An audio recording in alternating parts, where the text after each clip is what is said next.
Good evening, everybody. I'd like to bring to order the Poquoson, January 20th Poquoson City Public Schools School Board meeting. Okay, the first thing up is Ms. Studd. Are you ready for the Pledge of Allegiance?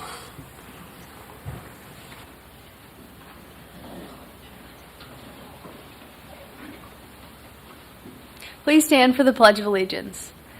I pledge allegiance to the flag of the United States of America and to the republic for which it stands, one nation, under God, indivisible, with liberty and justice for all. Please pause for a moment of silence.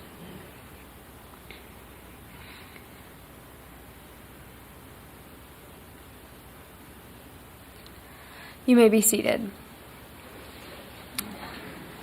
Today, our quote comes from Richie Norton. Every sunset is an opportunity to reset. Thank you. Thank you.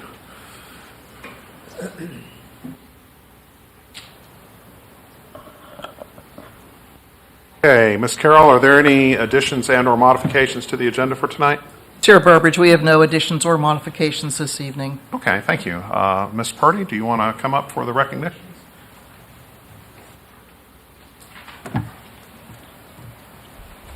Chair Burbridge, members of the board, Mr. Tillett, colleagues, and community members, thank you for joining us this evening. I would like to share with you the Senior of the Month for the month of January. So academically, the January Senior of the Month consistently challenges herself by taking numerous honors, advanced placement, and dual enrollment courses. Her commitment to her studies has earned her an impressive 4.34 grade point average, as well as membership to the National Honor Society, Math Honor Society, and Social Studies Honor Society. And beyond the classroom, Ashley demonstrates strong leadership and involvement in a wide range of extracurricular activities. She has been an active member of the Student Council Association, Chick-fil-A Club, DECA, and Leo Club.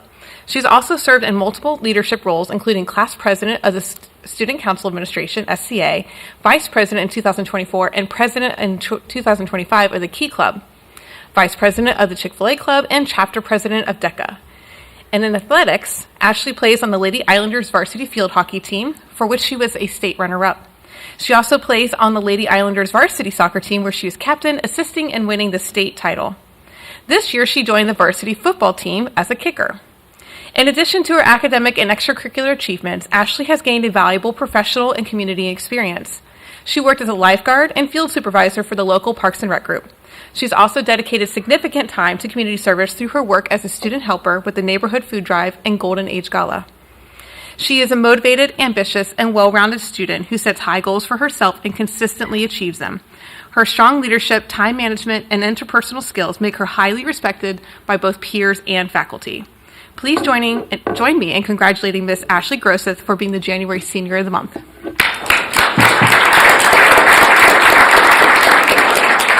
So I actually know that Ashley is in transit on the way here. She is running a little bit late, so maybe we can hand her certificate later if time allows, but we wanted to congratulate her nonetheless, so thank you very much. And that does end my recognitions for the evening. Okay.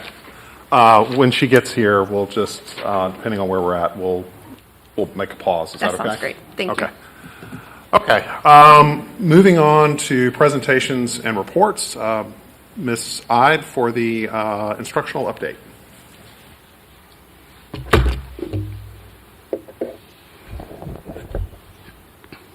Good evening, Chair Burbridge, school board members, Superintendent Tillett, staff, and community members. Tonight, I will be sharing a few brief updates regarding our active committees and information about advanced placement courses here in PCPS. However, I do want to remind you that we promised more information regarding our school performance and support framework data. At this time, we still have not received any updates from the VDOE. We did have communication last week, sorry, with the holiday, last week that they promised us an update, which we have not received. They have shared that they are reviewing their data with their third-party vendor, which is Old Dominion University. So as soon as we have those updates, you will have those updates. So, as a reminder, we received a STEM grant to support exploration of STEM careers and to support literacy. So again, just a reminder to plan to join us on April 23rd for this family engagement event hosted at Poquoson Middle School. If there's inclement weather, we will move inside. We do have this QR code because we are looking for volunteers and donations for this event. Our committee has already met. We have subcommittees that will be reaching out soon to establish the activities that are happening. So we hope that we have a lot of community participation. Our AI committee, which we spoke on earlier in the year, has already begun its work. We're being very intentional how we move forward. The team started by grounding their work in the VDOE's guidance to ensure our approach aligns with state expectations, particularly around ethical use, student data privacy, and appropriate instructional applications. From there, they reviewed AI guidance and implementation resources from neighboring and comparable school divisions. This helped the team understand the common practices and guardrails that are already in place and ensure our work is informed by regional best practices while still reflecting Poquoson's values and instructional priorities. And finally, though, we will be piloting Magic School for educators. It's an AI platform that helps educators in their planning and resources. And this pilot will allow teachers to explore how AI can support planning, differentiation, and feedback while maintaining professional judgment and clear expectations for professional use. And then that feedback from the pilot will inform our next steps as the committee continues its work. We also wanted to share that we have formed a playground committee with the goal of reviewing our current playgrounds in order to identify opportunities for improvement related not just to the fun and engagement of our students, but the safety and inclusivity. The committee held its first meeting, which included teachers, building administration, division administrators, and Mr. Keith Fye, bringing together instructional, operational, and facilities perspectives. Together, the group reviewed the playgrounds at Poquoson Primary and Poquoson Elementary School to better understand how the spaces are currently used, what students enjoy most about the existing playgrounds, and where additional or different types of equipment may be needed, and any safety concerns that we needed to address. A key focus of this work will be identifying opportunities to improve inclusivity so that all students across physical, sensory, and developmental needs can fully access and benefit from these spaces. Next, the Special Education Advisory Committee will be meeting on this topic at their next meeting so that we ensure that we have parent input with the goal ultimately culminating in a playground project on the capital improvement plan. So be on the lookout for that. We are pleased to share that Poquoson High School made the AP Honor Roll for 2025 with a bronze distinction. In order to earn this, they must meet the following criteria for their students in the graduating class. 40% or more of the graduating cohort took at least one AP exam during high school. 25% or more of the graduating cohort scored a 3 or higher on at least one AP exam. And 2% or more of the graduating cohort took 5 or more AP exams during high school. One of those had to be during the 9th and 10th grade year to balance the load. We also wanted to share that we had 36 students qualify for an AP distinction of either AP Scholar with Honor, or AP Scholar with Distinction. These 36 students had an average score of 3.59. The Scholar is granted to students who receive scores of 3 or higher on 3 or more AP exams. The Scholar with Honor is granted to students who receive an average score of at least 3.25 on all AP exams taken and scores of 3 or higher on 4 or more of their exams.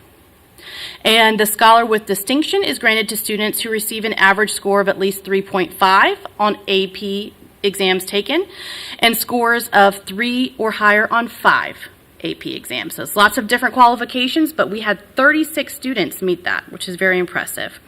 As shared previously, our enrollment in advanced placement courses is increasing, reflecting our continued focus on expanding access to advanced coursework. We look forward to sharing additional accomplishments of this program as it continues to grow. Again, just a reminder of what is to come. And before I introduce my next group of students, because I do have a student presentation for you, is there any questions you have for me? Yes, ma'am. AP scholars, how many total students took the AP exam this year? Oh gosh, we were just looking at that. We had And you probably said it. 187 students took AP exams and over 300 exams taken. But some were recurring students, but 300 Yes. exams. And of all of those exams, well, no, so it's how many non-duplicated? 187, but I So- can double check that number for No, you. We that's looked at a fine. lot of numbers before this. Yeah, so 187, so 36 ended up being either scholar with honors or distinction out of 187. How does that compare with previous years? Well, this data is new to us because remember, this is the first time that we've invested in all students taking Everybody. the exam. So we don't really have a baseline for that because prior to this, students had to pay to take their exams, and so we didn't have a high participation rate. But do we have any scholars of the ones that did? I mean, any data at all? We can look up that information for you on if we had any of fall into that. I think we got a lot of this publication this year because of our high number. AP actually sent us this data congratulating us on these distinctions. They don't send it normally?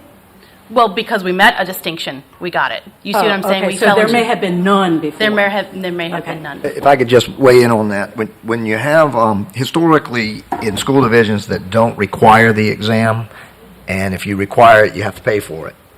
So because this board chose to invest in that, we're now able to track real data. About less than 50% of our students historically have taken the AP exam after taking the course, which is bogus data. So in order to get real data, we have to have 100% participation or close to it with a few extreme exceptions. And now for the first time in Poquoson history, we actually have that data. So we've already seen the participation obviously grow because we require the exam. Now we will start tracking performance on these exams. This is all part of a comprehensive initiative to grow both participation and performance in high rigor coursework. Thank you. We did have a student. It was 182 total AP students, and then 307 exams taken. And in comparison to previous years, the year before we had 107 that took the exam, 93 the year before. So we have, I think she was almost double from 2 years asking ago. if we had any students of distinction, but we'd have to dig We've for that. We've received part of that, but not all of the information yet. Like, so I wouldn't want to give out. Right. We'd have to research that for you. Thank you. Okay. Alrighty. So for the final portion of our instructional presentation, I'm going to turn it over to a few of our College Now students. These students were enrolled in dual enrollment courses this semester at Virginia Peninsula Community College, and they'll share a few of their insights with us. So we're pleased to introduce to you Henley Smith, Tony Batista, and Ava Dulesky.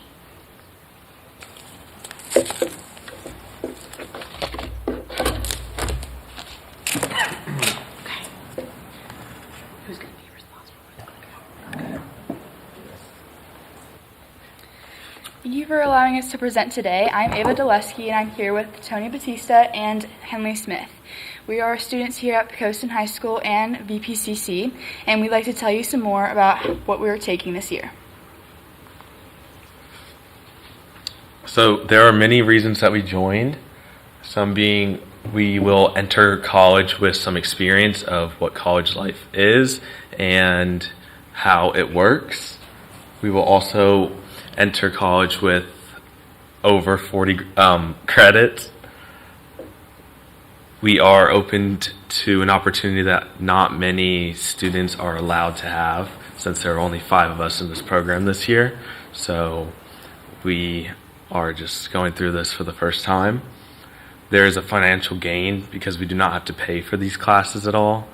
We do not have to, we just have to pass the classes. It provides a positive outlook on our transcript and provides just a good look. It challenges us mentally, and it is new work and new material that we haven't learned in high school. And we are exposed to different learning styles and a college pathway. So our first college class went very well, and it inspired us to have a very strong learning environment. All of our college professor was very inviting and encouraged us to stay after and gain all the material that we needed to continue.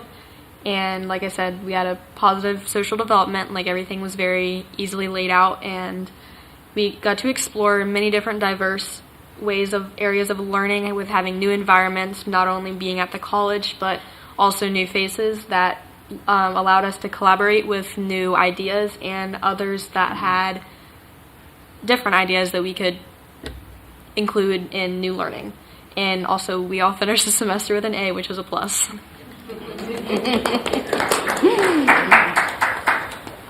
We are currently in philosophy, as we did public speaking earlier, but it helps in other classes too, as we're here today presenting.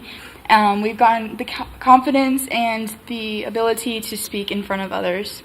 We also have new views on topics, how to write essays, how to speak in public, how to learn more about college. We sharpened some previous skills, as said, as public speaking, how to write better, how to learn more, and new teaching styles, as college professors are much different than high school, and as a positive way. So new material, as we have VPCC instead of Poquoson High School. We have a little of different curriculum. Some useful life skills, as well as we have some good skills just to get us ready for college. And it's overall just a great experience for us. So there are many things that we learned in this class and that we are going to learn. One, we learned what a college class looks like, as in the pace and how quickly it goes, how much work we're going to get, and how much responsibility it is, and how to act in a college class. We learned how to work with others. We had to do a speech with other students in college, and it was a little difficult as high school students, but we learned to work through it. We had to keep an open mind. We had to use others' ideas and, take what they think and incorporate it in what work we were doing. We had to communicate with our audience and know our audience to formulate a speech. We had to keep up with any projects and work. We had to write presentations by the due date and the deadline. And we had to learn a variety of ways to present, as public speaking taught us. There are many reasons why we're continuing this opportunity, but one of the biggest ones is it continues to challenge us to use our skills that we learned from the classes we're taking at VPCC and the one we already took and the one we're doing now. And obviously we get college credit from the classes since we are at college. Obviously the opportunity is the best thing that has been allowed at Poquoson High School, in my opinion. And we also have new connections with others and new connections with other schools. It helps us build more confidence, which we can say we're in college as sophomores in high school. And we get to experience a bunch of new different settings in different classrooms and at different schools. And obviously it gives a well-needed break from the high school environment, which is very nice. Thank you for listening. Thank you. Thank you. Do you guys have any questions for our presenters tonight? We're so thankful for you guys. I know we could see your confidence up here, so thank you for doing that. I just want to say congratulations for stepping outside of what was obviously probably a comfort zone and going into a potentially scary situation. You're in college now, and you're getting A's and you're growing. So keep up the good work and get as much as you can out of it. And just one, I think it's an easy question too. It sounds like you took one course, college course, on the VPCC campus in the fall. It sounds like one in the spring. Mm-hmm. And will you take more next year, or is that kind of, what do you know yet, or is that up for planning as you get closer? We are taking one class next year, and it's going to be an elective and count as more credits towards college, so it'll replace one of our electives that we're taking. next year. Great. Are there any other questions? Thank you, guys. Great job. Thank you. Thank you.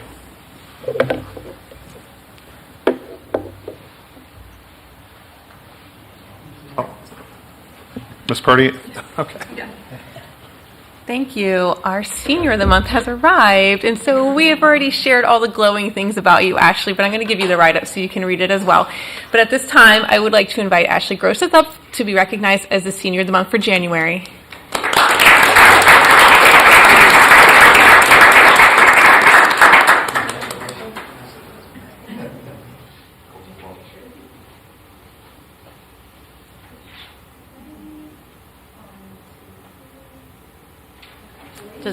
Do they want to come? Oh, never mind. Yes, come. Oh.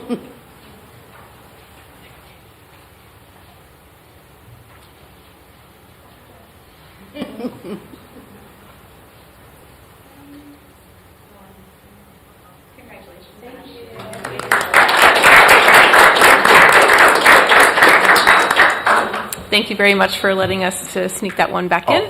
I'll hand it back over to you. Thank you.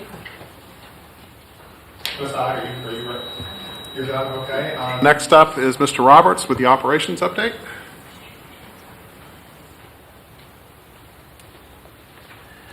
All right. Good evening, members of the school board, Superintendent Mr. Tillett, staff, and community members.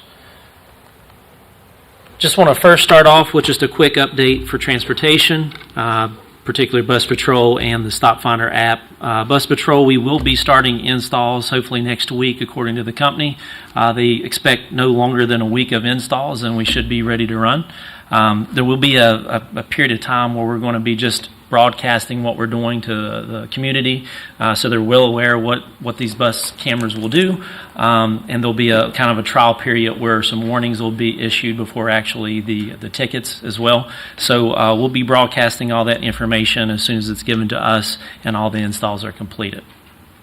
The Stop Finder app, before break, I talked to you about sending an email through Parent Square asking for more involvement in the Stop Finder app. We had over 800 responses to that survey, so I was very pleased with that. So our team was working hard on getting all those emails entered, so they will start seeing those emails coming from Stop Finder to sign up for the bus app. So hopefully that 30-some% will jump significantly in the next couple weeks. And of course, as always, bus evacuations when second semester rolls around, we're going to be starting those very soon. All right, so the main topic today, which we will bring to you for approval next month, is the 26-27 school calendar. So I've just written some quick notes up here just to kind of get things started, get you thinking about it. We did meet with all of our stakeholder groups. We had parents, staff, of course, administrators to take a stab at this to give it to you for approval. The feedback kind of led to a calendar that was produced, a clone of the last three calendars. Not much changed. It is regional calendar compliant, and what that means is all the schools that are in a region that makes a huge difference, like we've discussed before in some of these regional programs. We're in line with those other school divisions, so we don't have a disadvantage of our students either starting before or after in those programs that they would share, like New Horizons. It is a 180 instructional day calendar. There are requirements from the state. You either have to go 180 or 990 hours. So this is a 180 instructional day calendar. We're starting on the same day that we have in the previous years. The only thing that's kind of funny about this when you're looking at the calendar is where the Labor Day holiday falls, which does push us 2 weeks ahead, but it's the same day that we've started the last few years. And I even counted up the days in summer, and we actually still have one more day in summer than we did the previous year. So it just seems like we're starting earlier, but it's not really. It's the same day that we have the past few years. Last day of school is that first week of June, the end of that. Homecoming is definitely different this year, just based on the schedule of the football games. You have to find obviously a home game, and we don't want to conflict with things like Seafood Fest or other things that are going on So we had to move that to a September game to make sure that we have all our boxes checked on what we need for homecoming. So that was a change from years past. It's always in October. Of course, Seafood Fest week, we have an early release during that week. You see that there.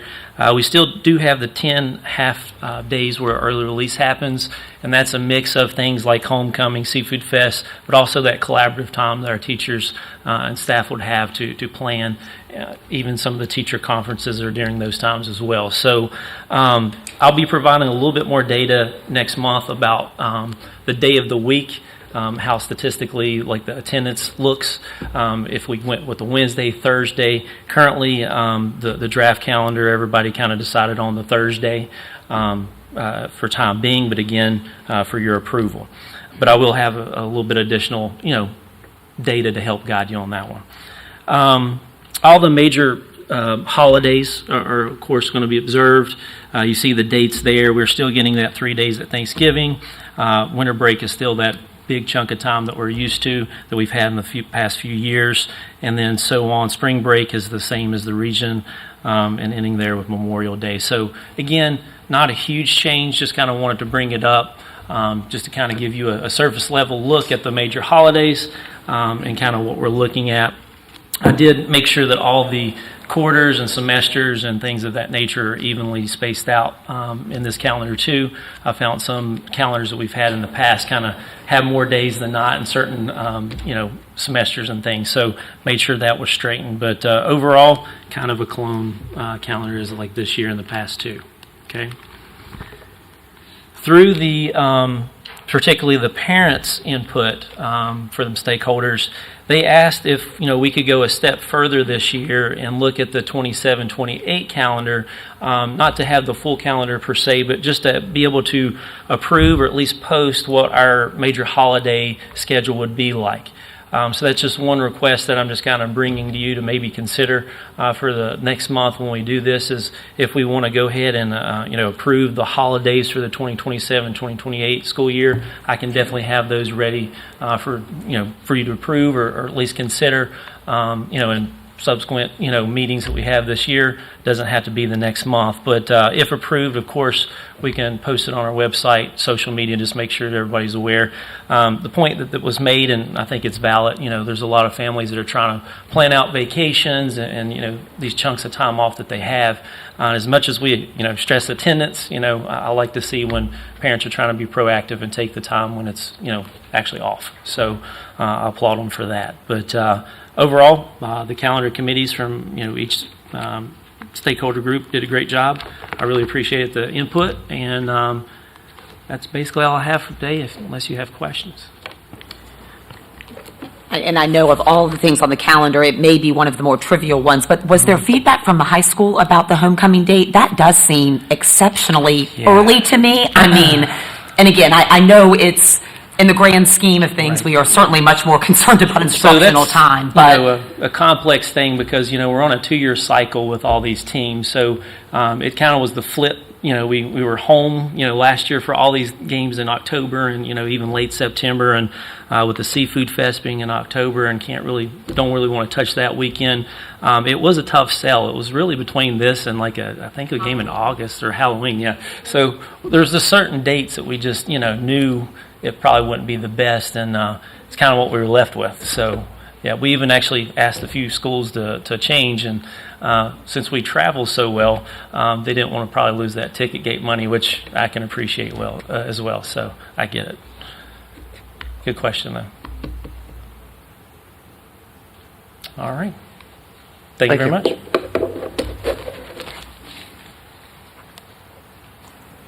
Next up, Ms. Spence for the finance and budget update.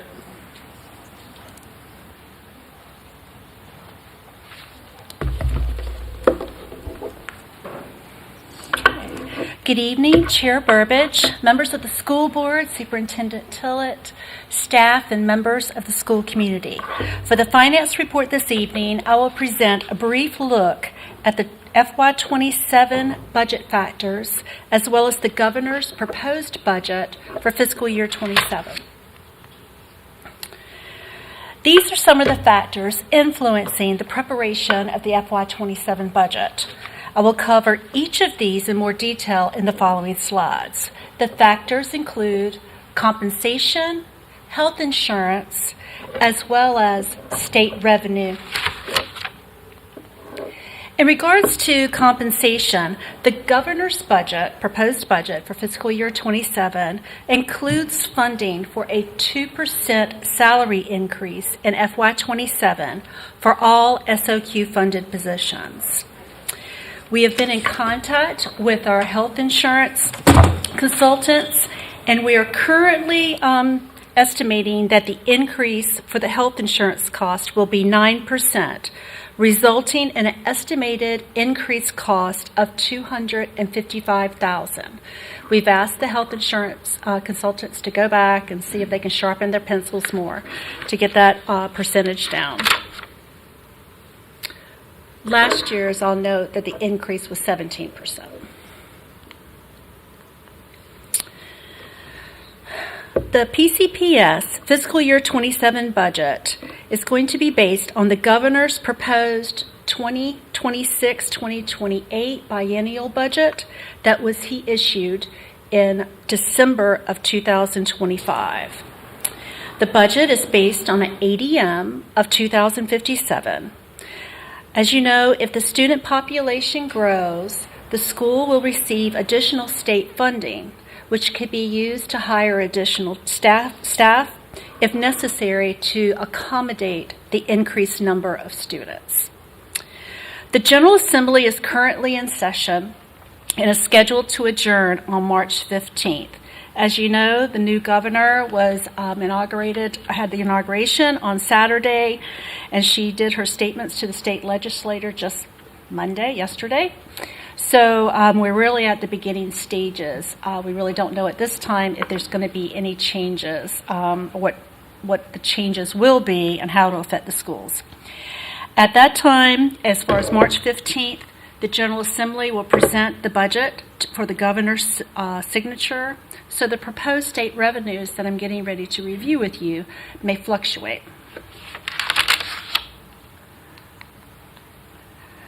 Okay, so this chart presents a comparison between the fiscal year 26 governor's adopted budget, which is what we're currently operating under for fiscal year 26, and the fiscal year 27 governor's proposed budget, which includes, as mentioned earlier, a 2% salary increase effective for July 1, 2026, resulting in additional state revenue of $225,324. It highlights that the total decrease in state funding, excluding funding for the 2%, is that $201,000. So if we were going in flat, nothing changed, we're short $201,000, which actually was a little bit better than we originally had estimated, because Governor Youngkin's proposed budget just gave us a little bit more state revenue, even though our LCI, the LCI, unfortunately increased significantly. So we're operating right out of the gate with $201,000 less in state revenues. But again, we will have to base our fiscal year 27 on this proposed budget, but we are really have our ears to the ground to see what's going to be coming out with any new monies that could be available. And this is just, you've seen it every month, just put it in front of you. So February 17th, Superintendent Tillett will present his proposed budget for fiscal year 27, and a month later, the public hearing will take place. And that is all we really have at this time for the fiscal year 27 budget. Do you have any questions? With our SOQ positions, how many do we have that are not in that?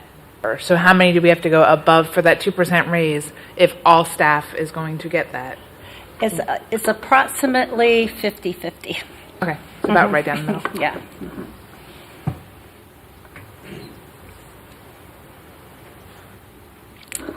Any other questions at this time? Okay, thank you. Thank you, Ms. Spence. Mm-hmm.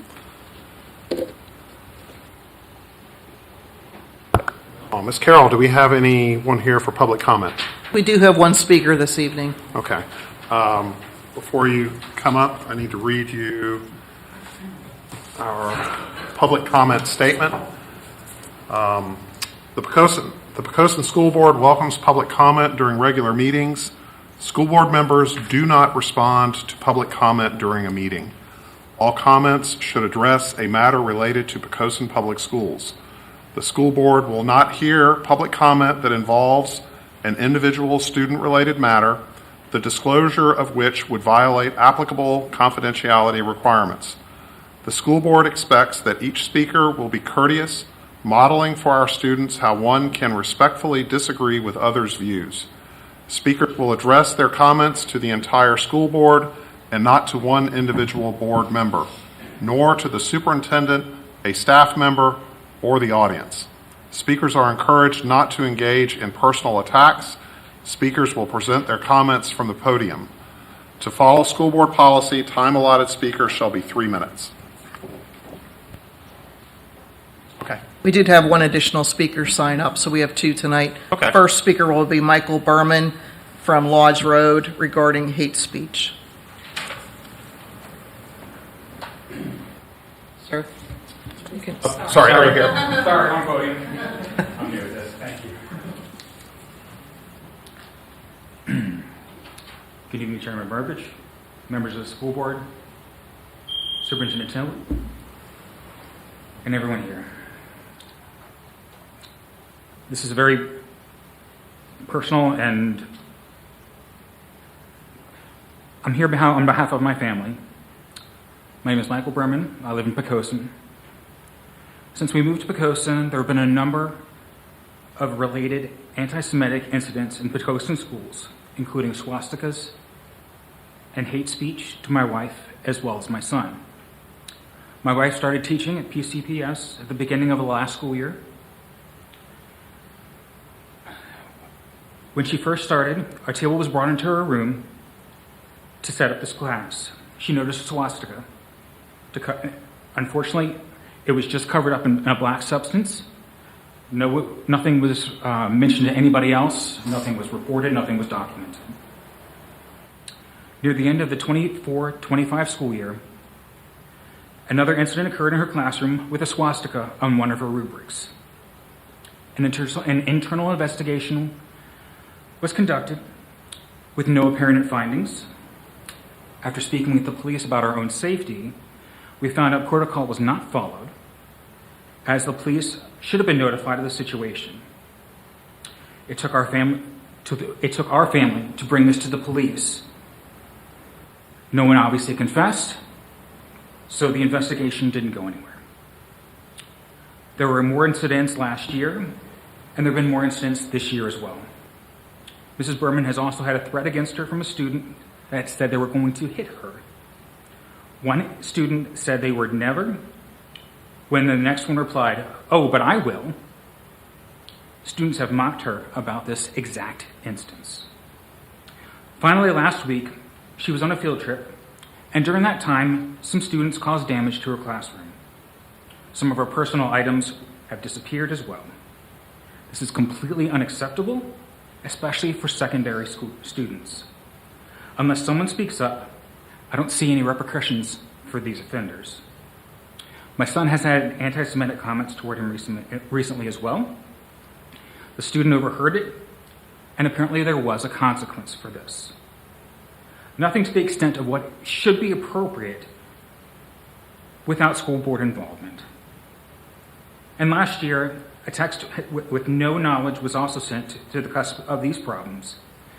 And he said, my son has had students who won't talk to me anymore, as well as my wife, because of this whole situation, when there is no fault on our end at all. We know there are other incidents of anti-Semitism and racism as well that we've heard and also witnessed. I realize there has been hate speech in the past, through generations, and this is not excusable behavior. There's no room for any kind of hate, anti-Semitism, racism, or gender inequality. We're all human. We all need the air to breathe. It doesn't matter what someone looks like or what their face is. Something needs to be done, and it needs to be done now. This is only going to get worse, and those of us in the minority do not deserve the treatment we are receiving. My wife, as well as my son, do not feel safe going anywhere in Poquoson, not knowing if and when the next situation will unfold. Living in this community only adds concern in case of any retaliation. We're not asking for special treatment. We're only asking for equal treatment. We're also asking for others to come forward with their situations to make everyone aware of what's going on here. I thank you for your time. Thank you, Mr. Berman. Next speaker is Eden Harris from River Road regarding recess and free play. Good evening. Thank you so much for being here, for volunteering your time, for supporting our schools and our children. I recognize I have a great privilege here tonight, and I'm sorry that you felt you have to be here, and I'd like to talk to you afterwards. But I have a great privilege to stand here tonight and talk to you about recess. Over the past few months, I've had the most enlightening conversations with school leadership and school board members regarding the importance of recess and free play in our K-5 schools. Earlier, Ms. Ida was so excited to see the playground committee get up and off the ground and meet for the first time, and I ask you to consider, as part of this presentation, supporting and prioritizing free play for this age group. Research is increasingly showing the importance of free play, especially in K-5, as we move to more tech-based education environments. Supporting free play does not necessarily mean big equipment expenditure, although that helps. Don't take it out of the capital plan. But it's ensuring that an inclusive and dynamic environment supports children as they learn to problem solve, take reasonable risks, and regulate themselves emotionally. Most importantly, it can help improve focus and cognitive functioning. Even Mr. Rogers was quoted as saying, "Play is not often talked about as if it were a relief from serious learning. Rather, but for children, play is serious learning." So as we enter this testing season and beyond, please, I urge you to work with our K-5 leadership to maintain an environment for children that allow them to explore and be curious beyond the classroom. So thank you so much for your time, and thank you for being here tonight. Thank you, Ms. Harris. Ms. Carroll, is there anyone else? That concludes our speakers for the evening. Okay, thank you. Let's see. All right, let's move on. Section 7, the consent agenda. We have 4 items in the consent agenda tonight. It is approval of financial reports, authorization to change appropriation and to accept and expend funds in accordance with attached request, approval of personnel action, and then approval of minutes for December's regular meeting. Can I get a motion to approve the consent agenda? So moved. Can I have a second? Second. Any questions or comments about the consent agenda tonight? Okay. Ms. Carroll, can we have the vote? Dr. Bartlett. Aye. Mr. Dowd. Aye. Ms. Jones. Aye. Mr. Maxwell. Aye. Ms. Orsborn. Aye. Chair Burbidge. Aye. Vote passes 6-0. Thank you. Okay, moving along to Section 8, other matters for consideration. We have 3 items. The first item, item A, is consideration of approval of proclamation for Black History Month. Can I have a motion to approve the Black History Month proclamation? So moved. Second. Any questions or comments? Okay, Ms. Carroll, the vote? Dr. Bartlett. Aye. Mr. Dowd. Aye. Ms. Jones. Aye. Mr. Maxwell. Aye. Ms. Orsborn. Aye. Chair Burbidge. Aye. Vote passes 6-0. Okay, the next item, item B, is consideration of approval of proclamation for Career and Technical Education Month. Can I have a motion to approve this proclamation? So moved. Second? Second. Any questions or comments? Okay. Ms. Carroll, the vote? Dr. Bartlett. Aye. Mr. Dowd. Aye. Ms. Jones. Mr. Maxwell. Aye. Ms. Orsborn. Aye. Chair Burbidge. Aye. Vote passes 6-0. Okay, last item, item C, is consideration to approve the adoption of the Probability and Statistics textbook for Poquoson High School. Can we have a motion to approve the new statistics textbook? So moved. Second? Second. Any questions or comments? Okay, Ms. Carroll, the vote, please. Dr. Burbridge, may I confirm who made the first motion? Mr. Dowd? Thank you. Sorry, Ms. Carroll. It's okay. Dr. Bartlett? Aye. Mr. Dowd? Aye. Ms. Jones? Mr. Maxwell? Aye. Ms. Orsborn? Aye. Chair Burbidge? Aye. Vote passes 6-0. Okay, thank you. Moving on, communications and/or other matters by school board and superintendent. Ms. Studd, if you'll start us, please. So our primary students have been busy and engaged as we head into this winter season. Second grade students participated enthusiastically in Jump Rope for Heart, promoting physical activity and healthy habits while supporting an important cause. Our PTO hosted a wonderful winter fest, which brought our school community together for bounce house fun, crafts, and lots of pizza. Thank you to everyone who made the night a success. We are looking forward to a second semester full of growth and success. Poquoson Elementary School is starting the 2026 calendar year off on a positive note as our third graders enjoyed a field trip to the Virginia Living Museum the first week we returned from break. Students were able to enjoy the museum, a presentation, and time outside in the sunshine on this field trip. We also had students plant bulbs with the direction of Master Gardener and retired teacher Susan Northcutt. Miss Northcutt took advantage of the warm temperatures in early January to teach our students about planting bulbs in the winter in hopes for a colorful spring. Our PTO also sponsored a wellness hospitality event for our staff to try and beat the winter germs. Our PTO provided tea, fruit, and wellness care items for staff to choose from. Our students and staff are also completing mid-year assessments to help us make adjustments to our instruction. We look forward to a strong second semester and thank everyone for their support of Poquoson Elementary School. Poquoson Middle School had 40 students participate in this year's spelling bee. Congratulations to our champion, Kieran White, who we are proud to have represent Poquoson Middle School in the next round of competition. Last week, our 8th grade students went to Poquoson High School to participate in Rising Freshman Family Night and Course Fair, and now PMS school counselors are gearing up to host Rising 6th, 7th, and 8th grade parent information nights in February. Poquoson Middle School is proud to share that 14 students were selected for District 8 Middle School Band.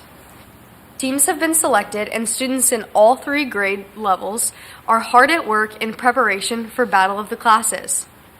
This is an annual event that all students in the school can participate in to help their grade level accumulate points. The week of February 9th will consist of spirit dates, coin wars, lunchtime games, and accumulating competition on February 12th, where one grade level will be named the winner based on total points earned.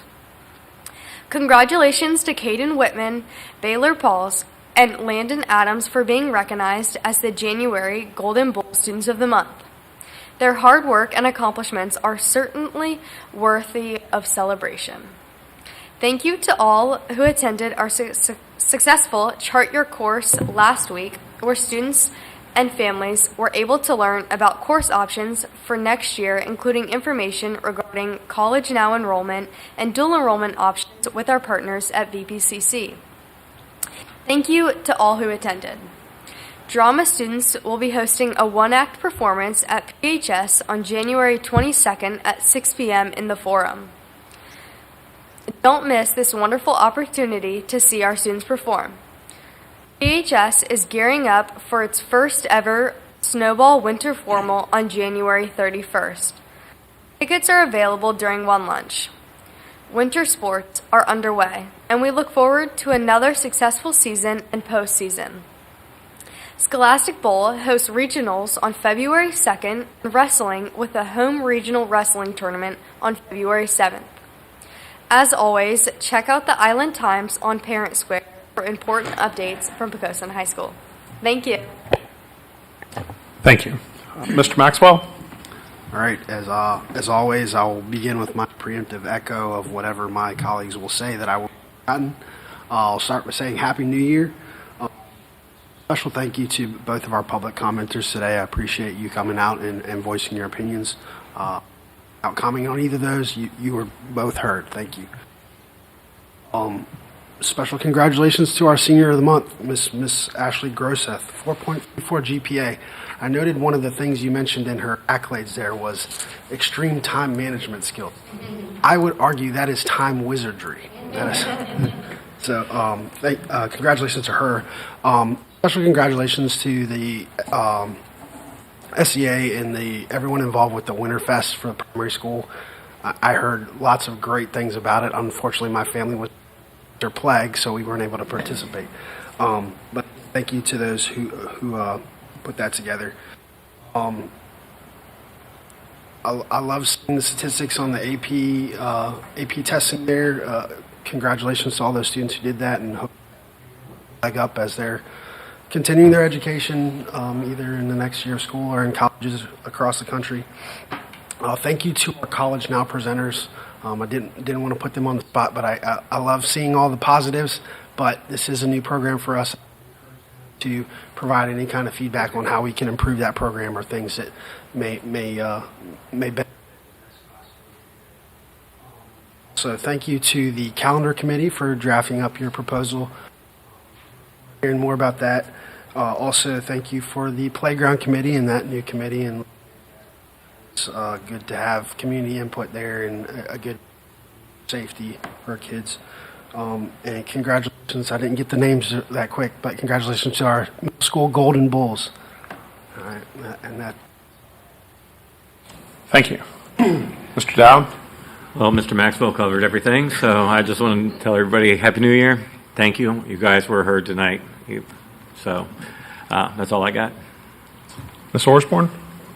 I agree that Mr. Maxwell did cover everything. Again, Happy New Year. Thank you for everyone for sharing tonight. I did want to congratulate our high schoolers who made district band and our middle schoolers. I know that was a trying tryout. Big congratulations to Ashley for Senior of the Month. I did get to attend the Rising Ninth Grader Night, and this is my third one. So this one was, I think, the best one yet because we got to see all the different things going on. And I am so excited to see the growth in our College Now program. I know we're starting out tiny, but I can't wait to see how it continues to grow over the next couple of years. And I'm kind of excited for Bus Patrol, too. I want to see the data when we're done and see what we find out. Thank you. Thank you. Dr. Bartlett? Well, I don't have a whole lot left to add of value, except I just want to, I'll have to echo about the College Now, and I want to applaud those brave students. 60% of the enrolled students in College Now presented today. So I got Henley Smith, Tony Batista, and Ava D. I don't want to fill it in. What is it? Doweski, not Dostoevsky. So anyway, I just really applaud them, and I hope that they will be ambassadors for the program. I come from a program like that. I helped start several of those schools in another state, and they've been life-altering, not just for the students, but for their families. So anyway, bravo for that. That's it.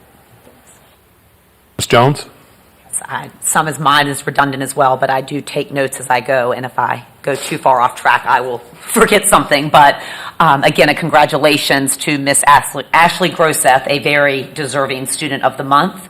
Again, I think it definitely warrants duplication or redundancy. The College Now presentation really was spectacular. So to Ms. Smith, Mr. Batista, and Ms. Doloweski, thank you for coming this evening.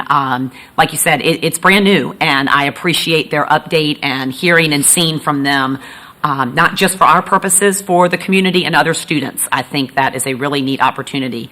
To our speakers this evening, thank you for your time.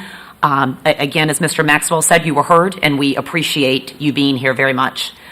And to the committee members, we heard a lot, playground, AI, calendar.